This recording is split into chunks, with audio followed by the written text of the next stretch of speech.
साथियों, जय भीम, जय भारत, नमो बुद्धाय।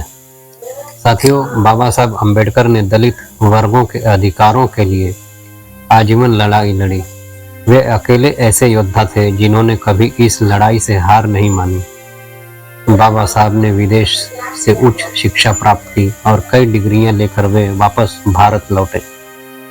भारत आने के बाद डॉक्टर अम्बेडकर ने अछूतों के उद्धार के लिए 20 जुलाई 1924 के दिन बहिष्कृत हितकारिणी सभा की स्थापना की, जिसका उद्देश्य अछूतों की उन्नति करना व उनको अधिकार दिलवाना था।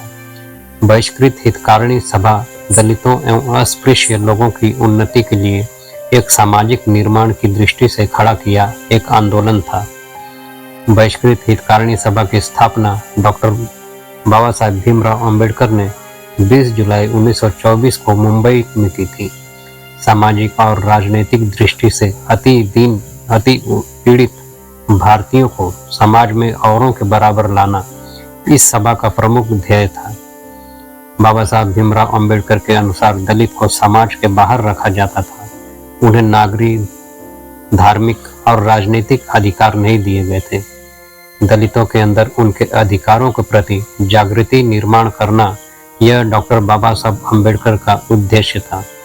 अपने समाज की तरफ से बाबा साहब ने साइमन कमीशन को एक पत्र सादर किया और उसमें बाबा साहब ने पिछड़ों के नाम निर्देशक तत्वों पर जगह आरक्षित करने की मांग की। उन्होंने पिछड़ों के लिए भर्ती करने की मांग की।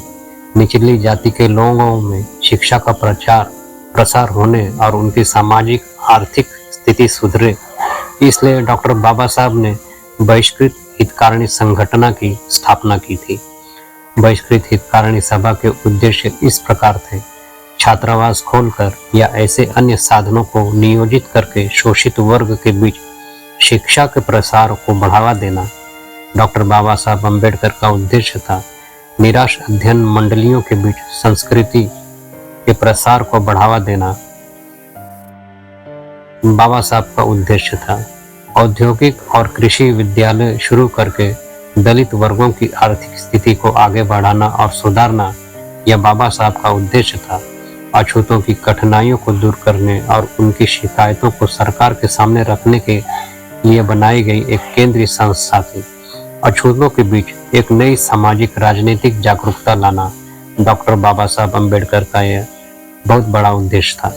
मार्च 1924 में अछूतों के उत्थान के लिए सामाजिक आंदोलन शुरू करने के लिए डॉक्टर बाबा साहब अम्बेडकर ने 9 मार्च 1924 को दामोदर हॉल, बॉम्बे में एक बैठक बुलाई, जिसमें अछूतों की कठिनाइयों को दूर करने और उन्हें रखने के लिए एक केंद्रीय संस्थान की स्थापना की वांछनीयता पर विचार किया गया। सरकार के समक्ष शिकायतें, बहुत चर्चा और बहस के बाद यह संकल्प किया गया कि एक संस्था की स्थापना की जाए और इसके अनुसार 20 जुलाई 1924 को बहिष्कृत हितकारिणी सभा शीर्षक के तहत स्थापित किया गया था। इस संगठन द्वारा सोलापुर में 4 जनवरी 1925 में एक वसति गृह शुरू करके दलित गरीब छात्रों को निवास, भोजन, कपड़े व शिक्षा संबंधी साधन सामग्री दी। वहीं डॉक्टर बाबा साहब अम्बेडकर ने इस वसति गृह को सोलापुर नगर पालिका की तरफ से 40,000 रुपये का अनुदान दिलवाया। बहिष्कृत हितकारिणी सभा ने सरस्वती विलास नाम का मासिक और एक मुफ्त वाचनालय भी शुरू किया।